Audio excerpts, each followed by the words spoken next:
কাবুলিওয়ালা ও কাবুলিওয়ালা जय मिठुंदा जय मिठुंदा। हेलो दोस्तों, मेरा नाम है प्रशांत कुमार धर। दोस्तों, आज मैं बहुत खूबसूरत नज़ारा पर आया हूँ। ये एरिया है अमीन गांव के एरिया है और बहुत खूबसूरत वातावरण और बहुत खूबसूरत सीनरियों से भरपूर है एरिया। दोस्तों, आज मैं आप लोगों के साथ मिठुन दा जैसे ग्रेट एक्टर का, महान एक्टर मिठुन दा का काबुलिवाला मूवी के बारे में आज का वीडियो ब्लॉग में मैं शेयर करूंगा। दोस्तों, काबुलिवाला मिठुन दा के एक सुपर डुपर हिट मूवी है। हमारे विश्व कवि रविंद्रनाथ ठाकुर ने काबुलिवाला के कहानी स्टोरी लिखे थे और वही कहानी पर आधारित है एक काबुलिवाला मूवी। दोस्तों, जहाँ पे हमारे मिठुन दा ने बाखूबी से जोरदार काबुलिवाला का अभिनय निभाया है। दोस्तों, इस काबुलिवाला मूवी में तो आज का वीडियो ब्लॉग में मैं काबुलिवाला मूवी के बारे में बताऊंगा और काबुलिवाला मूवी के स्टोरी भी बताऊंगा। अगर आप लोगों को काबुलिवाला मूवी के स्टोरी दमदार लगे और मिठुन दा के किरदार बढ़िया लगे, दमदार लगे, काबुलिवाला मूवी के नाम से और मिठुन दा के नाम से मेरे चैनल को एक बार सब्सक्राइब कर दीजिएगा। यही आप लोगों से एक छोटा सा गुजारिश है। प्रो एम ब्लॉग मेरा चैनल का नाम है। काबुलिवाला मूवी 22 दिसंबर 2023 को रिलीज हुआ था। काबुलिवाला मूवी मिथुन चक्रवर्ती काबुलिवाला का अभिनय किया है और इस मूवी को डायरेक्ट किया है डायरेक्टर सुमन घोष ने।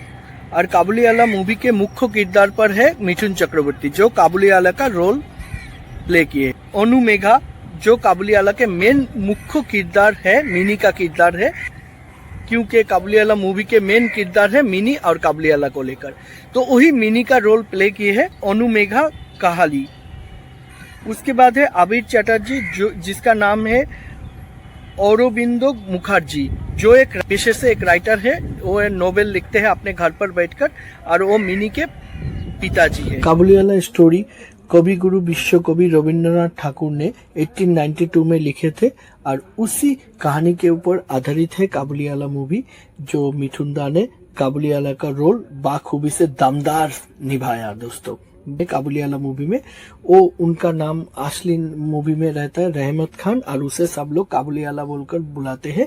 और वो अफगानिस्तान पे रहते थे रहमत खान, और अफगानिस्तान कोई काबुल देश बोला जाता है। और वहाँ पे उनका एक ही छोटी सी 5 इयर्स की एक नन्ही सी बेटी थी और साथ में उसका माँ थी और उनका पत्नी का पहले ही देहांत हो चुका था।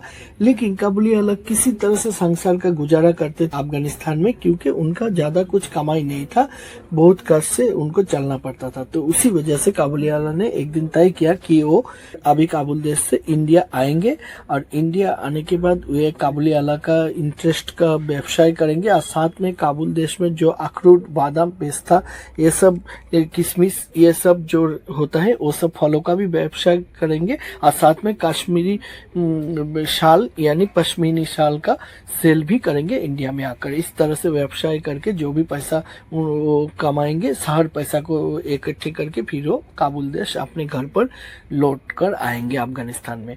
तो ये सोचकर रात को काबुलिवाला अपने बेटी जब गहरी नींद में थी तो उसी वक्त उसका दोनों हाथों का निशान छापा एक सफेद कागज पर लगाकर, फिर वो निशानों को अपने सीने पर लगाकर वो सीधा पैदल काबुल देश यानी अफगानिस्तान से पैदल यात्रा करके डायरेक्ट इंडिया के कोलकाता तक आ जाते हैं। फिर कोलकाता में आने के साथ साथ काबुलिवाला देखते हैं काबुलिवाला वहाँ पे रहने के लिए उनके जैसा और कुछ काबुलिवाला भी कलकत्ता में मौजूद थे, उनमें से एक उनका दोस्त भी थे। तो उन लोग सब लोग मिलके एक रूम वहाँ पे किराए पर रहने लगे थे। तो उस दूसरा दिन जब काबुलिवाला दूसरे काबुलिवाला के जैसा वो निकल जाते हैं कि अपना अखरोट, बादाम, पिस्ता और पश्मीनी शाल का सेल करने के लिए, उस समय इंडिया पाकिस्तान का खेला हो रहा था, सब लोग रेडियो में देख रहा था। उस समय तो टीवी नहीं था, उसी वजह से सब लोग रेडियो में देख रहा था। इंडिया जीतने के साथों साथ सब लोग पटाखा फोड़ने लगे और मस्ती से डांस करने लगे और उन आदमियों के भीड़ में, आदमियों के धक्का धक्की से काबुलिवाला का झोली गिर जाता है और काबुलिवाला का झोली में से पिस्ता, बादाम, किशमिश, अखरोट जो भी थे सब कुछ निकल जाते हैं। और साथ में वही अपने बेटी का जो निशान लाए थे कागज, वो निशान का कागज भी निकल कर चले जाते हैं। तो वो निशान उड़ने लगते हैं। काबुलिवाला बाकी सब चीज को तो अपने थोली पर समेट लेते हैं, लेकिन कागज को ले नहीं पा रहा था। वो उड़ते उड़ते हवा में वो जाकर एक छोटी सी नन्ही सी लड़की, जो इस कहानी का मुख्य किरदार है, जिस किरदार का नाम है मिनी, और वो मिनी काबुलिवाला के अपने बेटी के उम्र का ही होगा, उसका ही जैसा बराबर थे। तो उस मिनी के पैरों के सामने आकर वो कागज ठहर जाते हैं। तो काबुलिवाला उस छोटी सी लड़की से काबुलिवाला बोलते हैं कि कागज को देने के लिए। तो छोटी सी लड़की वो हाथ का निशान को कागज में देखकर फिर उस काबुलिवाला को लौटा देता है। तो काबुलिवाला जब खोकी बोलकर बुलाने जाते हैं तो मिनी उसके वेशभूषा और इतने बड़े सिर पर पगड़ी ये सब देखकर वो डर के मारे वो कहानी रूप कथाओं के कहानियों के जैसा दैत्य यानी राक्षस सोचकर वो दौड़कर अपने पिताजी के पास घर पर आ जाते हैं। फिर घर पर आकर पिताजी को बोलने लगते हैं, पापा एक दैत्य के साथ आज मेरा मुलाकात हुआ। वो रूप कथा के दैत्य है, उसके पास रूप सोना के काठी और रूपा के काठी है। वो बच्चों को थैला पर भरकर वो ले जाते हैं। इस तरह का एक राक्षस से मिला, ऐसा बोल रहा था। तो उसके मिनी के पापा थे आबिर चटर्जी, जो मिनी के पिताजी एक लेखक थे और वो नॉवेल लिख रहे थे कि अपने घर पर बैठकर। तो उसी वक्त जब मिनी ये सब बोलते तो उसके पिताजी को तो कुछ समझ में नहीं आता है। तो फिर मिनी के नौकर जो मिनी के पीछे पीछे गया था, उसका नाम भोला था, तो वो भोला को पूछते हैं मिनी का पिताजी आखिर क्या बात है। तो भोला बता देते हैं कि काबुलिवाला को देखकर मिनी डरे है। तो अब उसका पिताजी मिनी को समझा देते हैं काबुलिवाला कोई दैत्य या राक्षस नहीं है, वो दूर देश से आते हैं, इसी वजह से उसके सिर पर इतना बड़ा पगड़ी होता है और उसका वेशभूषा उस तरह का होता है। लेकिन वो कोई दैत्य या राक्षस नहीं है, वो भी हम लोगों के जैसा इंसानी है, आम इंसानी है। तो ये समझा देते हैं। फिर मिनी का डर को उसके पिताजी उसके दिल से भगा देते हैं, क्योंकि मिनी का पिताजी तो एक उदार किस्म का इंसान था ना। तो दूसरे दिन जब काबुलिवाला वहां से गुजरने लगे तो काबुलिवाला को देखते ही मिनी वो काबुलिवाला बोलकर बुलाते रहते हैं। बुलाने के बाद फिर काबुलिवाला आते हैं घर पर। फिर मिनी उसके साथ उसके घर के सामने नजदीक जो एक पेड़ थे, उसके पेड़ के नीचे बैठकर मिनी बातें करने लगे। तो उसका पिताजी भी आकर फिर काबुलिवाला से मुलाकात करते और बातचीत करके चले जाते हैं। उन मिनी का माँ को बहुत बुरा लगा, क्योंकि काबुलिवाला एक दूर देश का आदमी, ना धर्म का ना जात का, तो ऐसा दूसरे देश का आदमी के साथ इतना मिलजुल मिनी का उसका माँ को पसंद नहीं है। मन ही मन बुरा पाने लगे और मिनी का पिताजी को भी कितने बार बोले, लेकिन मिनी का पिताजी इस पर अमल नहीं किया, वो इस पर इग्नोर कर दिया।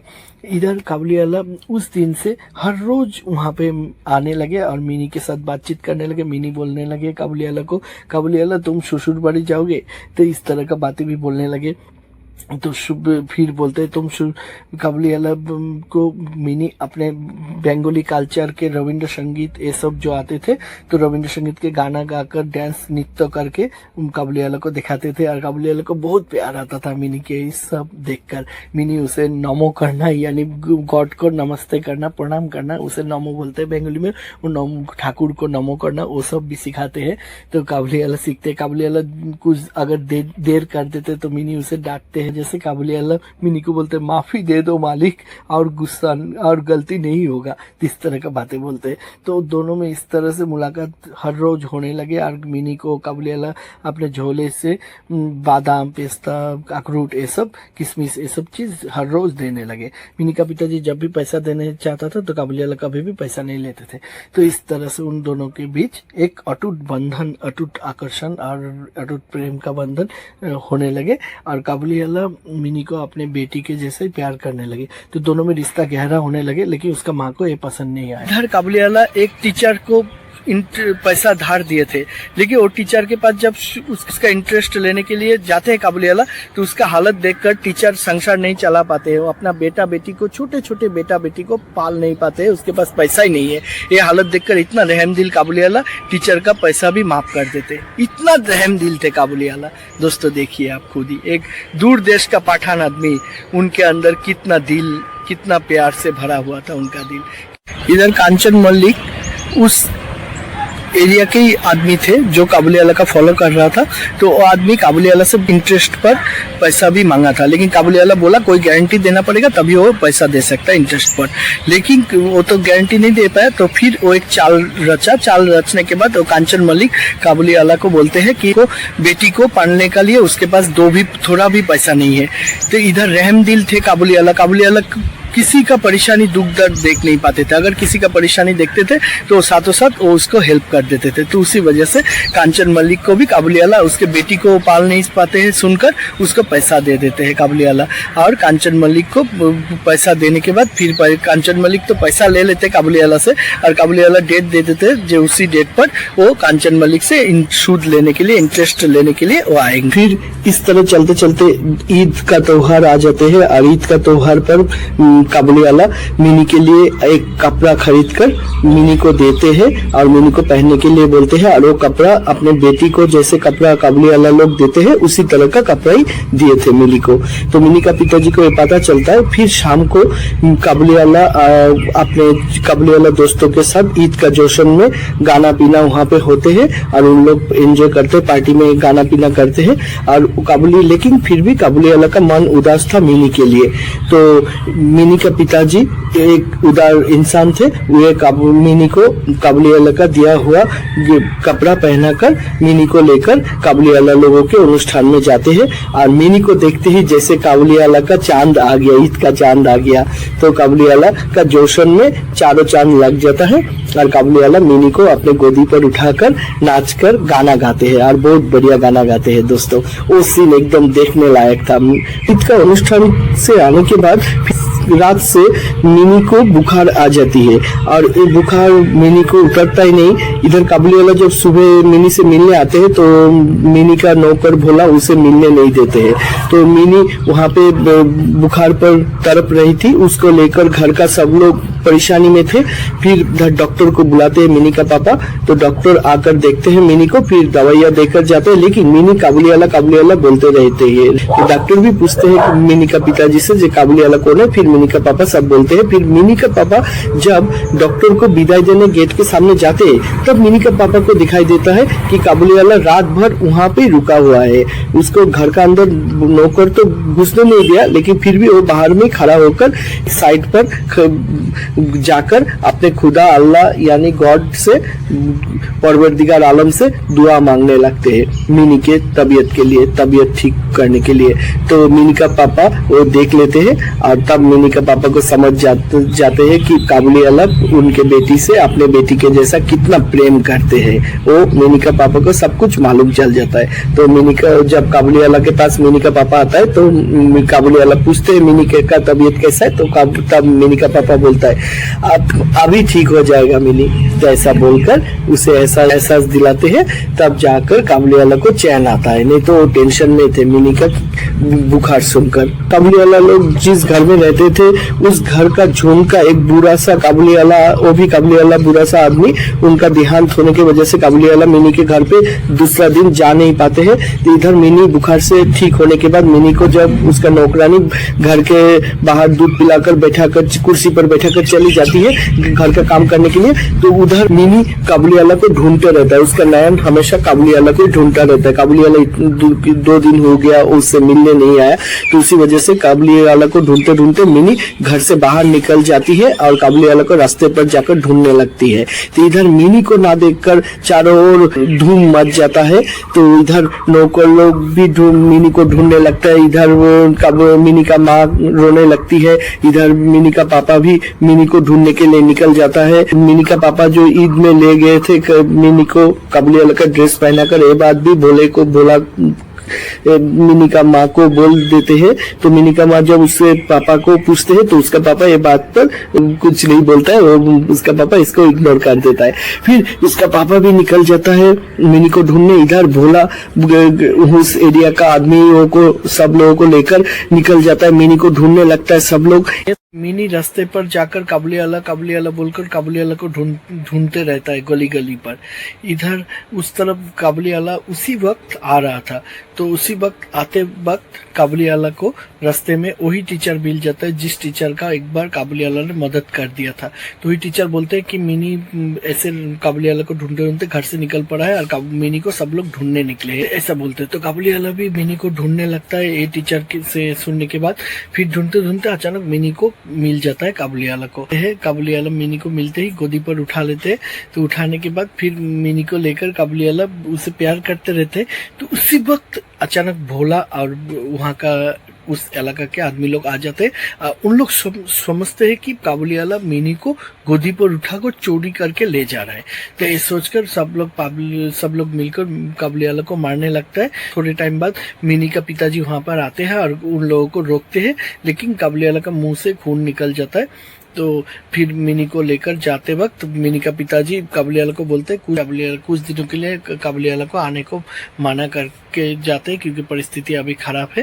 तो ये बोलकर मिनी का पिताजी मिनी को लेकर चले जाते हैं। तो उसके बाद काबुलियाला तो घर जाते हैं, लेकिन सब लोगों को कितना बार समझाने का कोशिश करता है कि वो मिनी का चोरी नहीं किया या कुछ भी गलत काम वो नहीं किया, लेकिन कोई नहीं सुनता है। यहाँ तक दोस्त यारों के साथ वो रहते थे, काबुल देश के दोस्त यारों के साथ, लेकिन उन लोग भी नहीं समझ पाते। उन लोग भी सोचते कि काबुलियाला गलत काम किया है, इसी वजह से उन लोगों का नाम खराब हुआ है और उस कॉलोनी में काबुलियाला लोगों को घुसना तब से मना है। लोकल एमएलए उन लोगों को उस इलाका में घुसने को मना किया है। तो ये सब बोलकर उन लोग काबुलियाला को बोलते रहते। काबुलियाला सबको समझाने का कोशिश करता है, लेकिन कोई भी नहीं समझ पाते। काबुलियाला गंगा नदी के किनारे बैठकर फिर अपने दुख के बारे में सोचने लगता है। तो काबुलियाला का काबुल देश का जो दोस्त उनके साथ रहते थे, तो दोस्त आ जाते हैं वहां पे। आकर वो काबुलियाला को बोलते हैं कि वो विश्वास रखते हैं कि काबुलियाला ऐसा गलत हरकत कभी नहीं किया होगा। तो लेकिन परिस्थिति अभी खराब है, तो इसी वजह से काबुलियाला को वो सलाह देते हैं कि आप तो अफगानिस्तान चले जाइए। तो इसी वजह से काबुलियाला अफगानिस्तान जाने के लिए वो कांचन मलिक के पास जाते हैं और अपना जो पेमेंट जो पैसा वो इंटरेस्ट धार पर दिए थे, तो उसका इंटरेस्ट और पैसा मांगते हैं। कांचन मलिक बोल देते हैं, डायरेक्ट साफ साफ इनकार कर देते हैं कि वो उसके पास कोई पैसा नहीं है और वो कोई पैसा काबुलियाला से नहीं लिया। और काबुलियाला एक साइड बोलता है जब तो बच्चा को चोरी करके लेकर जा रहा था, लेकिन काबुलियाला उससे भी बोलते हैं कि वो गलत नहीं किया, वो कोई बच्चा को चोरी नहीं किया, लेकिन वो अनाप शनाप बक देते हैं। वो छोटे छोटे लड़कियों के साथ काबुलियाला का नाजायज संबंध, इस तरह का बुरा बातें बोलने लगता है। तो काबुलियाला को ये सब बातें सहन नहीं होता है। तो काबुलियाला तब रेंज से उसको उसके सिर पर मार देते हैं, कांचन मलिक के सिर पर, और साथों साथ वो स्पॉट डेथ हो जाता है। और क्या दोस्तों, फिर काबुलियाला को पकड़ के पुलिस जेल में ले जाने लगता है। तो उसी वक्त वो मिनी के गेट से काबुलियाला को पुलिस ले जाते हैं। तो उसी वक्त मिनी जब गेट के अंदर से काबुलियाला को बुलाने लगती है, तो उसी वक्त तो काबुलियाला मिनी को बोलते हैं खोकी मैं ससुरबाड़ी जा रहा हूँ। तो ऐसा बोल के फिर काबुलियाला जेल चले जाते हैं। फिर उनका कोर्ट केस होता है। कोर्ट केस होने के बाद उनको आजीवन कारावास का दंड मिलता है, बिना निर्दोष होते हुए भी उनको ऐसा सजा मिल जाता है। मिनी का पिताजी को पहले समझ में नहीं आता है आखिर काबुलियाला जेल क्यों गया। बाद में टीचर के द्वारा मिनी के पिताजी और उनके माँ को सब कुछ सच्चाई का मालूम चलता है। तब मिनी को माँ को भी एहसास होता है अपने गलतियों का। तो उनको पता चलता है कि काबुलियाला उनके बेटी से कितने प्रेम करते थे। तो हर गलती का एहसास होता है। तो होने के बाद मिनी का माँ भी काबुलियाला से एक बार मुलाकात करके माफी मांगने के लिए सोचने लगते हैं। तो इसी तरह चलते चलते दोस्तों कई साल बीत जाते हैं। फिर देखते देखते 15 इयर्स बीत जाते हैं। तो 15 साल बाद काबुलियाला के अच्छे हरकत रहने के कारण पुलिस उसे छोड़ देते हैं। इस दिन काबुलियाला जेल से रिहाई होता है। रिहाई होते ही उसको मिनी का याद आता है और वो डायरेक्ट मिनी के घर पर आता है। इधर दोस्तों दो बातें हैं। काबुलियाला जेल में जितने दिन तक रहे थे वो सिर्फ मिनी को ही याद किया। हर पल उसके आंखों के सामने मिनी का ही तस्वीर था और मिनी का ही पहले बातचीत याद आता था उनको। मिनी का ही रविंद्र संगीत का नृत्य आदि याद आता था। मिनी का याद करते करते उनका 15 साल बीत गया। इधर मिनी तो बड़ा हो गई। जिस दिन काबुलियाला जेल से छूटते उसी दिन मिनी का शादी है। और तब शादी के दिन मिनी का घर पे आते हैं काबुलिवाला। आकर काबुलिवाला मिनी को पुकारते रहता है। उस समय काबुलिवाला का उम्र हो चुका था। मिनी का माँ का मन भी अभी बदल चुकी थी, तो उसी वजह से मिनी का माँ को उसका पापा बोलते हैं कि मिनी को ले आने के लिए। तो मिनी का आज शादी है। उस वक्त जब मिनी को ले आती है उसका माँ, तब मिनी को देखकर काबुलिवाला बोलते हैं कि ये कौन है। मुझे तो काबुलिवाला वही छोटी खुकी यानी 5 साल का लड़की का याद करते हैं और बोलते हैं कि मेरा खुकी कहाँ है, मुझे वो खुकी मिनी से मुलाकात करा दीजिए। तब उसका माँ पिताजी बोलते हैं यही है तुम्हारा खुकी, यही मिनी है। काबुलिवाला को तो जैसे जमीन आसमान पर टूट गिरते हैं इतना बड़ा मिनी को देखकर। तो काबुलिवाला का एहसास भी होता है कि उसका बेटी भी देश में इतना ही बड़ा हो गया होगा और बहुत साल बीत चुका है। तो उसके बाद काबुलिवाला मिनी को याद कराने का कोशिश करता है कि बचपन में वो क्या क्या हरकत करते थे, क्या क्या बातें करते थे काबुलिवाला से, लेकिन मिनी को कुछ भी याद नहीं रहा दोस्तों। वो तो आश्चर्यित हो जाता है।